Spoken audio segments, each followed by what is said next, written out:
Welcome to Real Samurai Battles. In this series, we're going to go through different battles, and it's going to be me and Stephen Nojiri, and you're going to meet him any second. And this time, we're going to start with the Siege of Osaka, and we're looking at 1614, 1615. So let's go. Let's introduce Stephen and get into the battle. Hello, I'm Stephen Nojiri, author of Samurai Traditions of the Tada Genji, and Anthony has asked me to speak a little bit about the Siege of Osaka, also known as the Winter Campaign and the Summer Campaign of Osaka. Now, this starts in late 1614 and carries over into 1615. And I'm just going to briefly go over the situation, sort of set it up, and explain what happens so to make sure everybody knows the basics. But I'm also going to talk about some key points along the way because there's some very interesting points that a lot of people forget or miss. So Stephen is the author of this, is Samurai Traditions of the Tada Genji, and I am the author of Samurai Death Cult and many other books, which you'll see behind me. Links below. But let's start with Osaka then. What's going on, Stephen? Tell us all about it. Okay, so most people are aware that Ieyasu is the most powerful member of that council of five elders who are taken over for Hideyoshi once he died. And then after Sekigahara, Ieyasu disbands the council of five elders and gets himself named shogun. So by 1603, he is the shogun. All right, so we know that part. But what a lot of people don't understand is what happens next. So you have Hideyoshi's son Hideyori and Hideyori's mom, and they're still around, and they are in Osaka. And then you have Ieyasu in Edo. So now he's the shogun in Edo, but you have this issue with Hideyoshi's son Hideyori, who is supposed to be regent. He's supposed to take over the country when he comes of age. And so this is something that it's going to either end with Hideyori taking over the country or Hideyori dying. This has always been one of my key points of saying about how we should not imagine the samurai as really, really good. Basically, Tokugawa Ieyasu was a very powerful samurai who took over the country by deception, really, and force, and was not meant to be the ruler. He was never meant to be the ruler, but he took it anyway. And this is his final nail in the coffin of sort of getting rid of the opposition, the rightful opposition. It's difficult in Japan because who is rightful is always difficult because each faction takes over, and the newest faction in power are the rightful people. So this is where it gets a little bit. So basically what's happening is it's this final struggle for capturing the last power in Japan when it's been 250 years of sort of getting up to this point. And so part of this is Ieyasu sort of being clever about how to handle this. There's a lot of Ieyasu's forces were actually on his side because they were Hideyoshi supporters. So they're Toyotomi supporters that sided with him so that he could win Sekigahara and become shogun. But now he's got to be careful because now he wants to place his family, as leaders of Japan forever, in his mind. So what is he going to do? He's got all these Toyotomi supporters. So he starts playing the field very carefully. And also initially, one of the Toyotomi retainers named Katagiri is very good at mitigating peace and keeping things going rather smoothly. So, for example, Tokugawa Hidetada's daughter marries Toyotomi Hideyori, for example. So at first, it looks like it might actually be okay. Right, the big problem here is that the entire country doesn't really know who to support. So you've got the official regent who's meant to be in charge, who's more just a boy, and basically one of the most powerful samurai who's just won the greatest victory in samurai times. A victory, by the way, which he orchestrated, a war which he orchestrated and won. So everybody's a bit like, what do we do? Who do we side? Because if you side with the wrong side at this point, your clan for the rest of time, according to the samurai at the time, would be buggered. So it's a difficult decision. But even though it's sort of, from 1603 to about 1610, it looks like things may be okay. You have a lot of daimyo and samurai around the country who believe that Hideyori should absolutely come of age and take control. And this starts to come to a head in 1610. And in 1611, Ieyasu realizes that Hideyori is not going to be somebody he can just simply control. And he begins to systematically place agents into Toyotomi positions. And he also, for example, here's something that you don't hear a lot about. He summons a lot of the old vanguards like Kato Kiyomasa and Fukushima Masanori and some of those old vanguard Toyotomi supporters. He invites them for like a meal and a meeting. Now, Fukushima Masanori and his intelligence tells him, don't go. And they say, oh, I'm sorry, Fukushima cannot come. You know, he's sick. So Fukushima Masanori doesn't go to that. And he lives. But the other Toyotomi daimyo who go to that meeting all die. So, for example, Kato Kiyomasa, he leaves the meeting, he gets on his boat, and soon after, he dies of an illness on his boat. And every one of the Toyotomi people that came to that meeting died. Fukushima Masanori is the only one who was invited that didn't go, so he didn't die. So Stephen would like to point out here that the official story of all of those samurai is that they died of natural causes, by the way, just so you're aware. But he's saying that it's extremely suspicious that they all turn up to this meeting and all get an illness recently. Sorry about this, guys. I've inherited this thing. So I'm trying to do a video and I've inherited this one. But let's crack on. So starting in 1611, the Tokugawa are pretty much like, we have to begin to dismantle the rising Toyotomi power base. And like I said, we need to take out people, we need to put agents into the Toyotomi factions, and we need to get ready for something, because something's going to come. And then that does. 1614, things start to go off. There's this whole incident with the Toyotomi making a bell, and Ieyasu claims that if you read the characters a certain way, it destroys his name, and it also says the Toyotomi will rise again. Like, you know, he says that there's a secret meaning, and he uses that as his like big thing. He says, aha, you know, this proves you're about to rebel against me. Well, and then about the same time, the Toyotomi are amassing ronin around Osaka, and everybody realizes this shit's about to go down. So then the Toyotomi start asking all of the old Toyotomi retainers to come to Osaka and fight for the Toyotomi. Unfortunately for them, a lot of them, like the Hachisuka, the Inada, the Ikeda, they say no. They say this is not going to go the way you think it's going to go. So it's absolute crunch time. Each side has to make a decision. They have to make it now. Fate of their clans in the balance. And I'm trying to make this video in between him stop crying. Go on, say something, Arthur. Now, I had previously mentioned one of the Toyotomi retainers named Katagiri. Katagiri was instrumental in keeping the peace between the Toyotomi and the Tokugawa.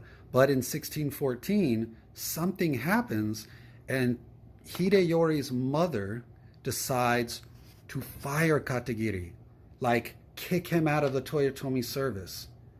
And officially, nobody knows why. However, in Koshuru, it is taught that Obata Sensei had been sent by Tokugawa to go into the Toyotomi forces and sow discord. And in Koshuru, they teach that it was Obata Sensei messing around and playing with people's minds and manipulating things is what got Katagiri fired. Two things here, basically. The power of women and spying and espionage. So we could go down the route of espionage with Obata, and of course the lady getting, you know, having control and power and firing people. They're the two things that really stand out here. Okay, so because Anthony asked me to keep these videos as short and sweet, we will basically say for the winter portion of the battle. So the winter of 1614, the fighting begins. Osaka Castle, the Toyotomi are there. defensive, fortified Osaka castle, lots of retainers, lots of ronin. The Tokugawa troops have come. There's about 160,000 Tokugawa troops. There's about 120, 125,000 Toyotomi troops. It's not exactly even, but it's close. And there's also the Toyotomi Osaka Castle has Sarano Yukimura fighting for them, and there's a very famous defensive structure called the Sanada Maru, and this thing holds really well against Ieyasu's forces. It's not just Ieyasu, it's Ieyasu and his son Hidetada, so the Tokugawa forces. Because remember, at this point, Ieyasu's not the shogun anymore. His son Hidetada is now the shogun, technically. Like, it's been passed to him. But Ieyasu is still calling the shots. So anyway, so this battle happens. And it goes into about January. And this is where, also in January, they basically have made very little effort in taking the castle. So they start to just bombard the castle. Like just shooting the shit out of the castle, bombing the piss out of the castle. There are a lot of people at the Siege of Osaka, and everybody says Sekigahara is the last major conflict. It often goes around the samurai forces, and the Siege of Osaka tends to be like, oh yeah, in the Siege of Osaka, but it is a massive, massive conflict that people just breeze over a lot of the time. Now, what's interesting is they're 3 days of shelling the castle, and they also have people trying to dig under the castle. They're trying to do all these things to get into the castle, and it's not working. And so Ieyasu or the Tokugawa then send a whole bunch of agents in and try to get traitors, people to turn. And some of those people do not turn. And in fact, the famous case of Sanada Yukimura, when they try to get Sanada to turn, he actually then exposes to everybody that, look, Tokugawa can't beat me, so he tried to buy me out, et cetera, et cetera. There's kind of like a famous moment. Then there's other people that they try to turn, they won't turn. Now they get a couple of people allegedly to turn, but then they are caught and executed. So in the end, it makes no difference. So Tokugawa is kind of like running out of options. He can't get any proper turncoats. The castle is not falling to tunneling and to bombardment. So then he starts to get devious. Right, you might not know, guys, but in this book of mine, Samurai War Stories, basically we have a lovely, it's only a few pages, but a description of someone actually inside Osaka Castle. And a lot of people in the English-speaking world forget this. Like in Japan, it's semi-famous. But this is about a lady's story about her time in Osaka Castle. So get yourself Samurai War Stories and have a read upon that. So he gets devious. And he decides that he's going to actually, instead of trying to take the castle walls down, like attack the castle itself, he's going to aim for specific spots in the castle. So, for example, Hideyori's mother's personal chambers. And so when the chambers get hit and a bunch of maids get blown to pieces and stuff, it really kind of shocks her, and it sort of steals her chi. It sort of steals her desire to continue to fight. You know, I think there's a quote where she says something like, this castle could hold for 10 years, but I don't want to see this kind of violence, or something like that. But the point is, so when they start bombing personal quarters and stuff, then people start to get worried. They're like, well, the castle may hold, but I may get blown up in my sleep. Also at this same time, the emperor sends an envoy to Tokugawa and says, you need to mitigate some kind of peace. So a lot of people forget this. A lot of people totally forget the fact that the imperial court stepped in and said, Tokugawa, you need to peacefully bring this to an end. So the bombardments go on, the castle holds, they start targeting private quarters, people sort of start to lose their nerve a bit, and then the emperor says, you need to bring this to peaceful resolution ASAP. So going back to what Stephen said before, basically shoguns give up their power, but they give up their power in name, so that you give it to your son, and you know you're going to last, say you're at 60, you're going to last another 10 years, say, or 15, you're like, oh, I could do 10, 15 years, so I'll give it to my son, but I actually he rules in my name, and, you know, really. And then the emperor does the same, the next time, they actually retire, and there's loads of retired emperors behind them, and they just sort of stream through them all, and this is the way of keeping power. But actually the imperial court has less and less power now, really. The terms of surrender are actually pretty generous. Basically, the Tokugawa will forgive everyone. It's basically a clean slate. They just need the castle moats filled in. They need the defensive structures dismantled. They want hostages. And other than that, the Toyotomi will continue to be the lords of Osaka and can keep Osaka Castle. And everybody's forgiven. It's actually a very generous peace treaty. It's also a trap. It's a trap, Admiral Akbar says. So it's a trap. And this is one of the biggest deceptions probably in samurai history. You could debate whether there's like problem, whether he intended this at the beginning, what's going on. But let's carry on with the story and you'll see what I mean. Now, a key factor here is many of the hostages. So at this time, you have the Oda, all the like Oda Nobunaga's family members who are still alive, particularly Oda Nobukatsu. They are on the Toyotomi side, and a lot of the hostages are Oda family members who are sent as hostages. Now, this is important, so remember that. All right, so those hostages are sent. The moats are filled in. The defenses are dismantled. Everything seems to be going okay. This is so this is the very beginning of 1615. So this is like late January 1615. Okay, but then around March 1615, things start to go to shit again. Here's what happened.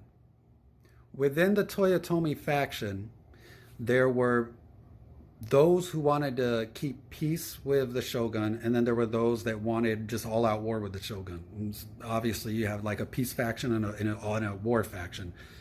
The war faction wins Hideyori's ear, and the peace faction is ignored at that point. And so they make a plan. What they're going to do is they're going to take Osaka, they're going to take the surrounding area, they're going to take Kyoto, and they're going to force the emperor to name the Tokugawa as enemies of the state and basically put an end to them.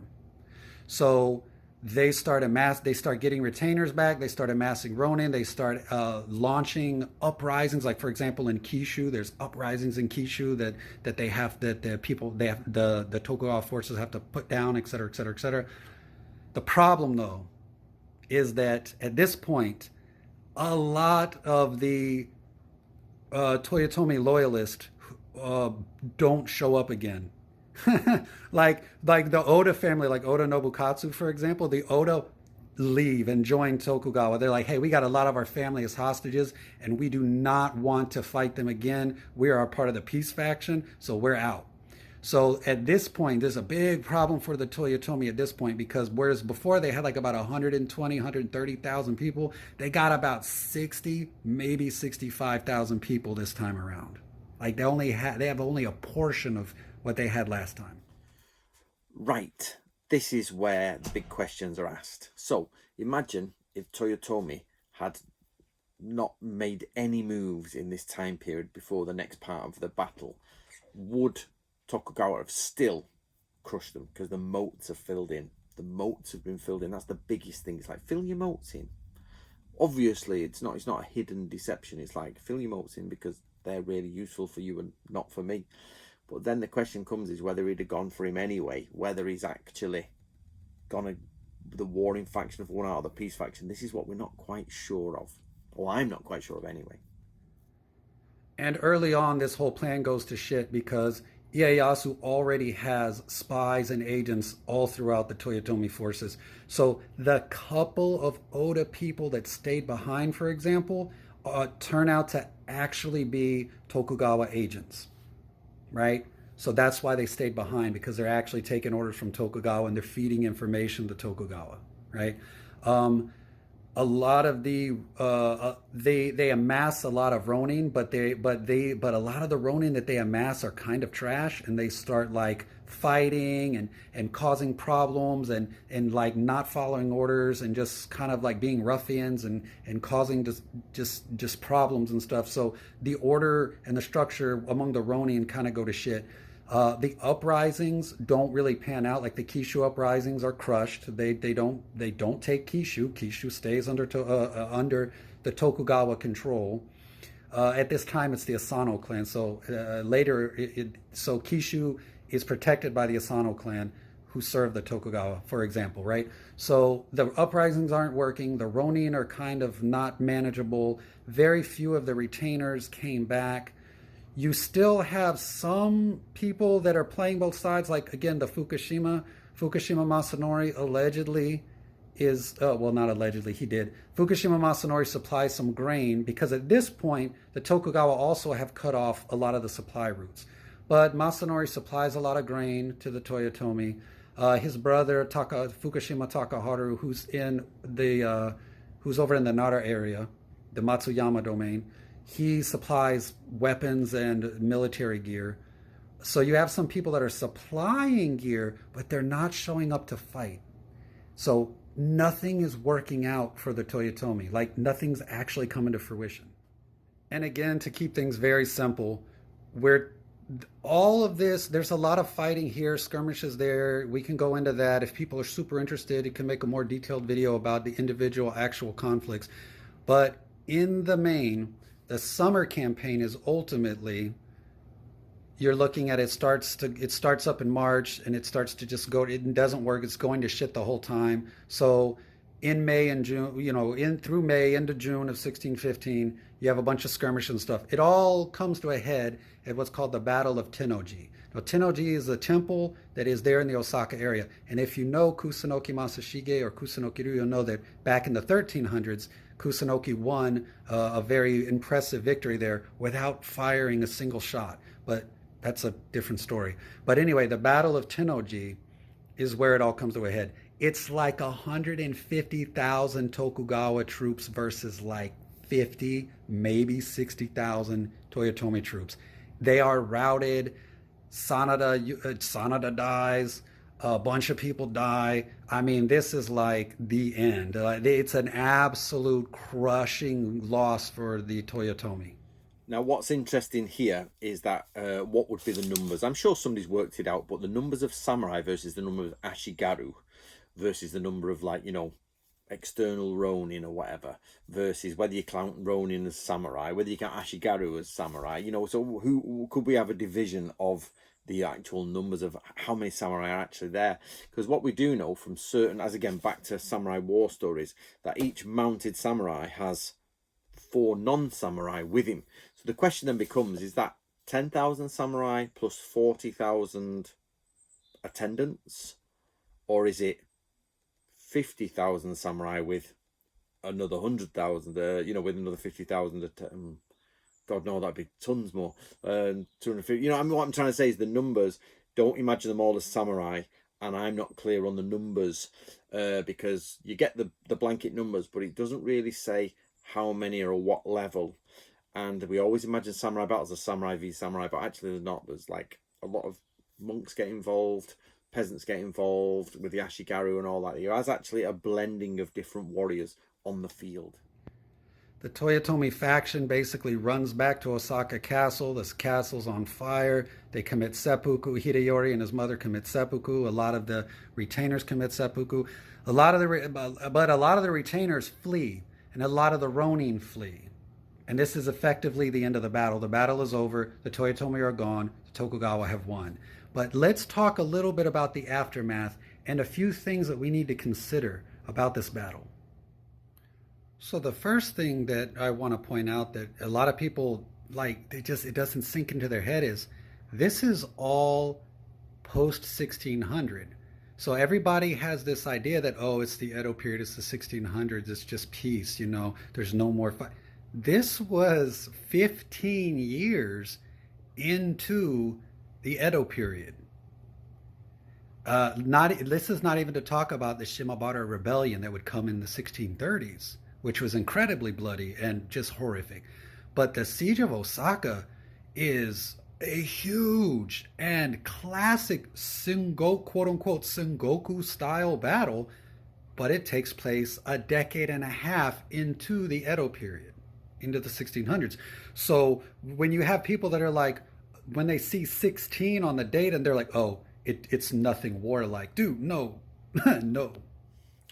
This is one of my major issues as well. I really, really annoys this is when people say, it's Edo period. Yeah, but it's 1640, the date of such a document. Yeah, it's Edo period. You're like, yeah, but it's literally within 20 years of one of the biggest battles there. And it's within 40 years of the biggest battle. And then you're also a couple of years out from Shimabara, you know what I mean? Which is a massive battle. So when people say, oh, it's Edo period, you're like, yes, but... So they've got like, I call it a generational shadow. So if your dad was there and he told you about it, and most of the time, you know, memory can be wrong, but skills, you know, your understanding of what went on is enough, and what you did and how the battles went, that's enough. So when people say, oh yeah, Edo period, like for me, the Sengoku period is about, if I was to redo the Japanese periods, I'd say the Sengoku period ended in like 1640, when they finally crushed everyone. There's no more big castle sieges or anything like that, and they genuinely have 100% authority. And there's only small, which there was small rebellions, small uprising throughout the Edo period, but like you get that in any period of peace, somebody will try and uproar. These were big. So for me, the Sengoku period really ends about 1640, because it's just, that is the, when we talk about the Sengoku period, what we want to know is battle hardened warriors, are they around? So Sengoku period for me is about 1640 ends, because that's the last time you sort of seen people really getting back to their homelands and everything, back to their farming, and saying, right, I've just been on a massive campaign. And then I would say 1680 is the end of proper generational shadow. You've probably got no one left alive roughly around then. 1680 to who's compus mentis, you know, a 100-year-old in 1680 is 1580 born, 20-year-old at Sekigahara, 40-year-old at Osaka, 60-year-old at Shimabara, dead by 1680. Generational shadow and the Sengoku period leak way into the Edo period. One of my pet hates when people just go Edo period. Another thing to consider is that schools like Koshuru and then the Kusunoki schools, and like for example the Taiheikiru, they they are at this time period, right? So according to the reason that Koshuru is noticed by the shogun and is given such a boon by the shogun is because Obata Sensei had a big important part in the Osaka campaign. We're not talking about schools that were formed later, late 1600s, 1700s. We're talking about schools that were born right there in the middle of the shit, right? So that's something else. That's another thing people need to remember. Just because if it's 1620, if it's between 1600 and 1620, it's still involved. It's still in the shit.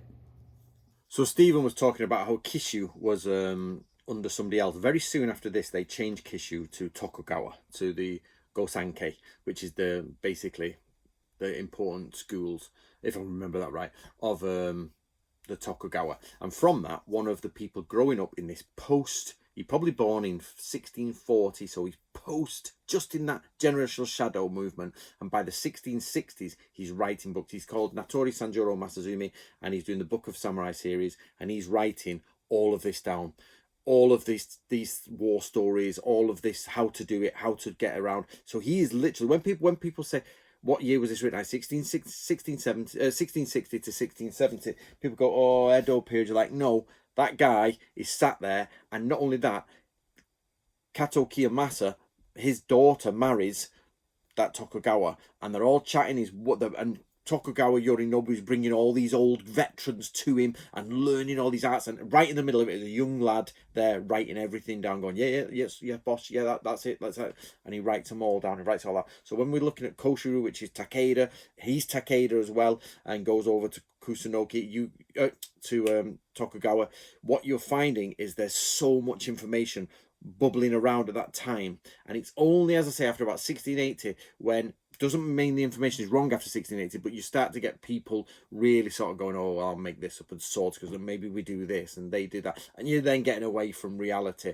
But that and then even Musashi says this, people are starting 1640s, he's saying people are starting now to move away from the old ways. So what you get is this, you don't get this definite 1680 generational shadow gap. What you get is this. So you get the peacetime, I'm going to call it fake S warrior stuff, intermingled with the real stuff, and bit by bit the fake stuff takes over and the real stuff dies away, and and then you've got to start searching for it, and then it becomes a really difficult debate. So what we find here is what me and Stephen are saying is 1600 to 1680, you've got this blending out of awesome skills up to that point. So don't just knock it off, oh, it's 1600s. Now you may ask, wait, if the battle ended in 1615, why did I say from 1600 to 1620? And this is because from 1615 to 1620 was the fallout from the siege of Osaka. So after it was over, so during the original treaty, remember they basically said everybody's forgiven, but not after that summer battle, so to speak. So basically, people got in trouble. So Fukushima Takaharu, for example, lost his domain. He's no longer daimyo. He lost his domain because he had supplied weaponry to the Toyotomi. Fukushima Masanori got off a little easy, but remember, Hidetada hounded him until 1619, until he was able to basically trump up some charges and say, oh, you repaired Hiroshima Castle a little too much. You've lost your domain, right? So lords were losing their domain for having supported the Toyotomi. Retainers and ronin who fought were initially hunted down for years, about 2 years. So from 15 to 16 to 17, they were hunted down. But then something interesting happens. The Tokugawa realizes this is actually a bad idea. And so they create a division within the ronin, and they say, if you were a ronin or a retainer of Toyotomi who had been a long time retainer or long time contracted ronin, you are forgiven and you are given a special registered ronin status. If, however, you were one of the ronin who showed up during the summer campaign and you don't have a history of loyalty to the Toyotomi, and you were just kind of being an asshole and causing problems, you are not forgiven and you are not given that special registered ronin status. Well, this is where, with Black Book of Bushido here, we get into the idea of if it's done for a loyalty, the samurai will accept it. If it's not done for loyalty, it's considered bad. You've got two things here with samurai. If it's done for loyalty and it's a bit of a dubious action, but it's done for loyalty, it's okay. Or if you do a dubious action and you win and become the most powerful person in the room, in the area, in the state, in the country, it's all right as well because you're powerful. So, but if you lose that power, we'll remember it and you'll be slagged off for it. But basically, loyalty gets everything. But here, what happens is they had their chance. You could have sided with the winners. You didn't. Now you've got to get the consequences. We have some people, not sure whether it's from this battle, but around this time, 1590, 1620-ish, who are samurai who are creating towns in Thailand. They actually flee. Some of them flee to Southeast Asia as mercenaries and create their own little settlements. There's a full-on Japanese village in Thailand, which has got its little museum and everything, because that's where the Japanese samurai fled to. I've been to mountain retreats where people from the battles fled and set up new communes in the mountains because they'd lost all their lands. So you've got, it's like, if you like English history, the harrowing of the North, when William the Conqueror comes over and then just like, I'm going to get rid of all those people who were in power, now we're going to go get them. And then after that, it's like, right, okay, now we're children out of the country, let's settle everyone in their place. And that special ronin status is important because a lot of people just don't know how ronin worked in the 1600s. You basically had two types of ronin. You had registered ronin and then you had unregistered ronin, and the difference between the two is huge. Maybe do a video one day explaining an official government registered ronin versus just a wandering vagabond, what the difference in the 1600s is. But anyway, those differences started with this registration of the ronin after the Battle of Osaka. Again, those who were long-standingly loyal, whether they were retainers or ronin, if they were long time serving the Toyotomi, they were given this registered status and forgiven. And if they weren't, then they could still be hunted down. They weren't registered ronin. They weren't pardoned, for lack of a better word. Ronin is a complicated thing. So most people on the internet are like, oh, ronin. this is where you can start breaking down all these silly ideas of the samurai. If a samurai has no master, he has to kill himself. If that's true, why is there like 400,000 ronin running around the country who used to have a master and now they're not? And it's like, you can only be samurai by birth. So, okay, but then we come ronin. Don't you have to kill yourself? No, no, no, no, no. So basically you get people, it's basically having an officer retired would be a good way of looking at it. An army officer retired. Or an army or a mercenary army officer who goes mercenary. And he's getting hired by local warlords in Africa. He's going out there shooting people. And he's like, yeah, okay. And then something happens back in England and they rehire him for his experience. And there you are, you get your salary. It's basically a salary. So samurai get a piece of land. From that land generates a salary in very complex ways and different ways. But on the whole, you get allotted a portion of land. You might never even see that land, but you got a little bit of money. You're a ronin, you go and fight and say, right, we'll give you 20 gold coins for this battle. Yeah, how many men have you brought? Okay, I'll give you 5 gold coins each. For that, okay, off go. Join that guy there, over there. So a lot of them, they don't have a salary, and after it's finished, you're done, you either die, pick up your coins at the end, and we'll save those, you know what I mean? However it worked, the ronin are not how you imagine. It's only afterwards they start cracking down on the ronin and the ronin problem. They get a ronin problem and rebellions and revolts. Again, the Kemu restoration, I think it is. Let me just, I'm coming from memory here, guys, so I've just had the baby taken off me. But basically the 1650s, where the Tokugawa, one branch of the Tokugawa trying to take over another branch of the Tokugawa, and you've got all this sort of stuff going on, and there's problems like that. So again, even back then in the 1650s, you're looking, and even Kishu, where Natori is, he's like, you know, there's problems going on, and even when he's probably alive, and it's all, you know, it's difficult because it's not as easy set as you think. A ronin, and then you get hired guests. Oh, that guy's a hired guest. I think possibly Musashi becomes a hired guest. I can't remember correctly. They're not samurai, but they're hired guests, and all of this type of stuff goes on where it's more about how much power you've got from the agricultural land base versus how much coin you've got versus whether you're just on the streets gambling. There's a big difference between the lot. Another important detail that we have to bring out is a lot of people really thought in the first one, in the winter campaign, a lot of people believed that the Toyotomi should be in charge of the government. A lot of people believed that the Toyotomi could win the battle. Remember, the first battle, even though the Toyotomi ultimately the Toyotomi decided to sign a peace treaty, in the end, the Tokugawa really didn't win that. It was more of a draw. The winter campaign was a draw, but it was but then everything went to shit for the summer campaign, because it was during the summer campaign, or May and June of 1615, that a lot of people realized that this wasn't going to happen, so they withdrew support. Like, for example, Oda Nobukatsu was like, no, this isn't going to happen, withdrew support, et cetera, et cetera, et cetera. But the key point here is that a lot of people look back at the history and they go, oh, well, this was destined to fail. Of course, why would the Toyotomi have ever tried to, da, da, da. Why would anybody support the Toyotomi? Of course, it's the Tokugawa. They're the shoguns for 250 years. Nobody knew they were going to be the shoguns for 250 years. Okay, at the end of 1614, 1615, a lot of people believed that Toyotomi could and should win and be in charge of the country. This is very important detail, right? This is why, for example, like Ieyasu had Kato Kiyomasa killed and tried to kill Fukushima, but he didn't show up. But the point of the matter is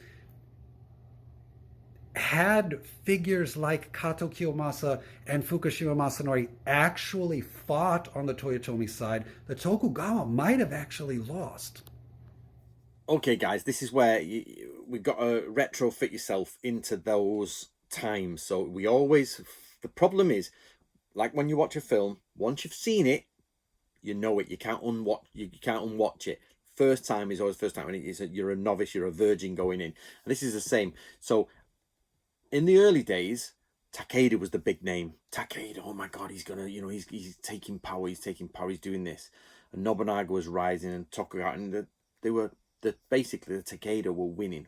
But then we start to get the shift into like guns becoming more prominent, and then we get big failures because of like people adopting musket firing and things like that. But it's actually arquebuses and whatever it is. Gun Samurai will kill me for this. But basically, then you get Nobunaga's the big name. Takeda dies of illness. Nobunaga's the big name. Nobunaga. God, get your words out on. And then basically he's killed by his own man. And then it's like, it's not even another force that killed him, and he's killed by his own man, just one guy. And then it doesn't go to his son, it goes to Hideyoshi, and Hideyoshi's the big guy. And Hideyoshi then invades, he's got it, he's the big guy from nowhere, he's the big man, he invades Korea, and he's doing all this everywhere in Korea, comes home, dies in old age after he's murdered 250,000 people over in Korea. You know, 500,000 people have gone, like, you know, his thingy. Then he's left Tokugawa, who's rising up. He was pretty much not really from anywhere beyond, he was like, you know, one of the rest of the samurai lords. And basically then into one of the 5 generals, Tokugawa gets more and more powerful. And then basically he sort of goes, right, well, 5 of you in charge. And bit by bit, Tokugawa takes that away to the point where Sekigahara happens. And then it's like, and then it's like, right, Tokugawa won that. And then the Toyotomi are in retreat but they're still powerful people. But this is the bad guy. Tokugawa is the bad guy, okay, in all this. If there is a bad and a good guy in history, Tokugawa is the bad guy right now. Because he's made death side promises. He's all right, fill your moats in, it'll be all right, everyone's forgiven. Die! Jesus Christ, burn them all, murder them, assassinate them, find that, kill that group, hunt them down until they're all dead. Right, I'm in charge. Okay, Shimabara Rebellion. What? Murder the lot. It's like, he's a total tyrant. And then he's like, I know what we'll do. We'll set up 250 years, even though he didn't know it's of dictatorship. You can't have a certain hairstyle. You can't have a certain house front. You can't have this. You can't have that. Checkpoints here, checkpoints there. Do you know it's actually easier to move about in the warring periods than it was in peacetime? Check everything. Them families reporting them families. We're like living in North Korea. So stop thinking Tokugawa Ieyasu is this great, wonderful guy. He's a wonderful samurai. That doesn't make him a nice man. Okay. Right, we're coming to the end. So this further bleeds into the reality of the traditions and the writings that you see from the early 1600s, even into the late 1600s, even into the early 1700s. You know, there's still a little bit of that pro-Toyotomi ideology lingering even in the beginning of the 1700s in some cases. And again, if you make the mistake of looking from back in history, you'd be like, it makes no sense. Why would anybody be pro-Toyotomi? But you have to remember that the Toyotomi were supposed to be in charge of the country. And a lot of people, a lot of daimyo, a lot of retainers, a lot of ronin really believed that and really thought that it could happen. So the way that impacts the ideology, the way you see it in some writing, the way you see its influence in certain gungaku schools, things like that, just ideology, seeing it in the ideology is very intriguing. And it wouldn't make sense to somebody if they didn't understand that how people actually believed at the time.